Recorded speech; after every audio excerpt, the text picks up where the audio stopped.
Eh, Teman-teman media yang saya hormati, alhamdulillah hari ini saya didampingi oleh Menteri UMKM, Gubernur Jambi dan perwakilan dari Bupati. Ini Pak Gubernur Jambi, Wakil Gubernur, Kepala SKK Migas, kemudian Dirut Pertamina, Pak Simon dan teman-teman yang lain.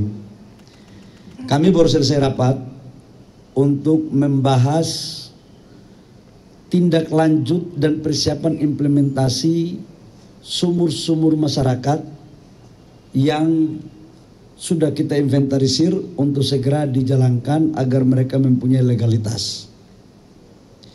Saya sampaikan bahwa pertama, program ini adalah merupakan program pro rakyat yang diperintahkan oleh Bapak Presiden. Selama ini kita menganggap bahwa urusan-urusan pengelolaan minyak ini hanya dikelola oleh perusahaan-perusahaan besar, perusahaan-perusahaan asing. Sementara pasal 33 itu kan penguasaan dan pengelolaan kekayaan sumber daya alam ini harus sebesar-besarnya untuk rakyat. Dan ada demokrasi, ada keadilan. Nah, dalam rangka itu selama ini usaha rakyat ini sudah ada sumur-sumur ini.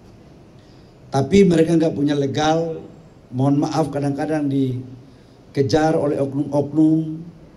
Maka dengan permen ini semuanya sudah bisa kita lakukan.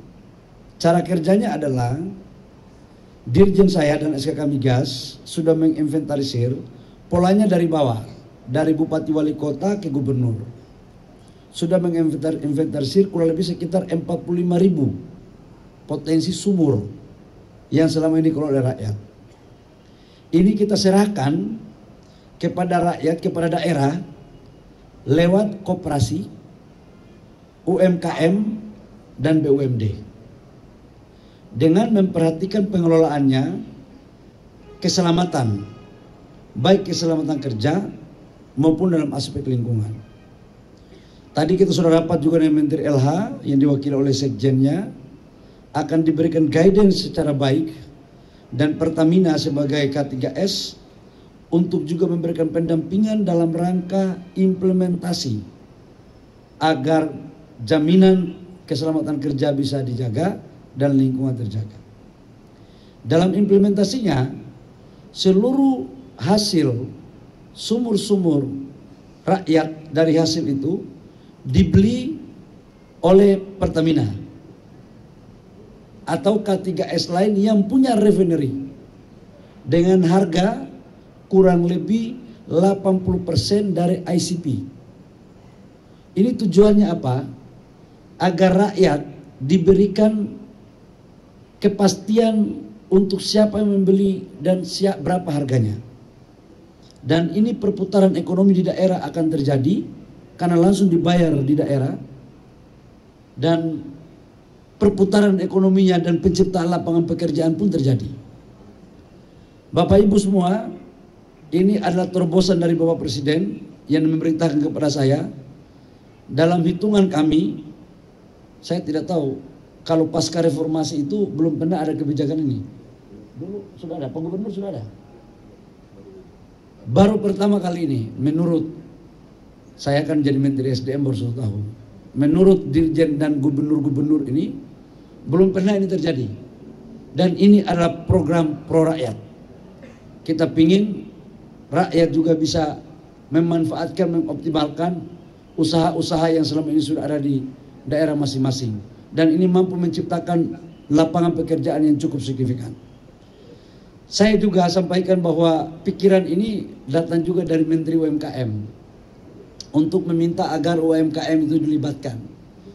Dan saya senang karena beliau memikirkan tentang UMKM itu jangan hanya urus sembako, urus kerupuk gitu ya.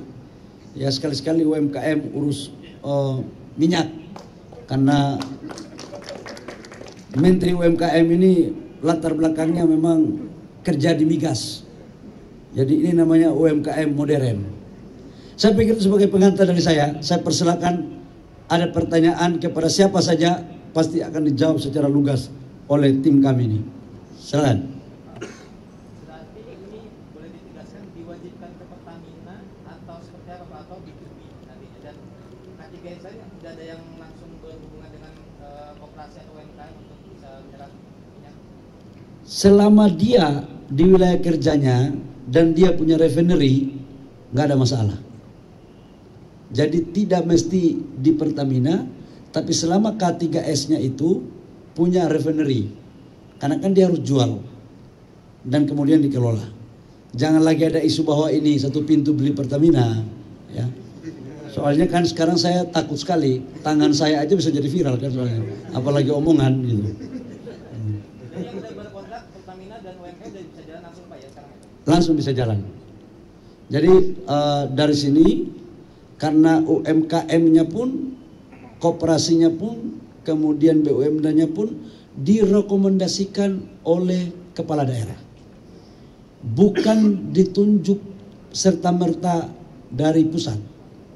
Supaya dipastikan tidak boleh UMKM Jakarta, tidak boleh koperasi Jakarta.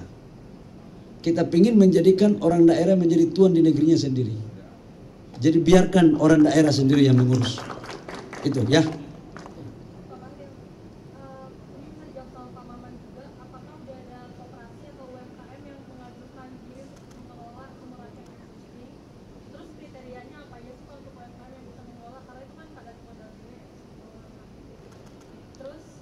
Soal kehadiran Pak Gubernur Jambi di sini Pak, apakah karena potensi sumur rakyat di Jambi itu besar, atau karena emang sudah ada good practice-nya di Jambi makanya diundang?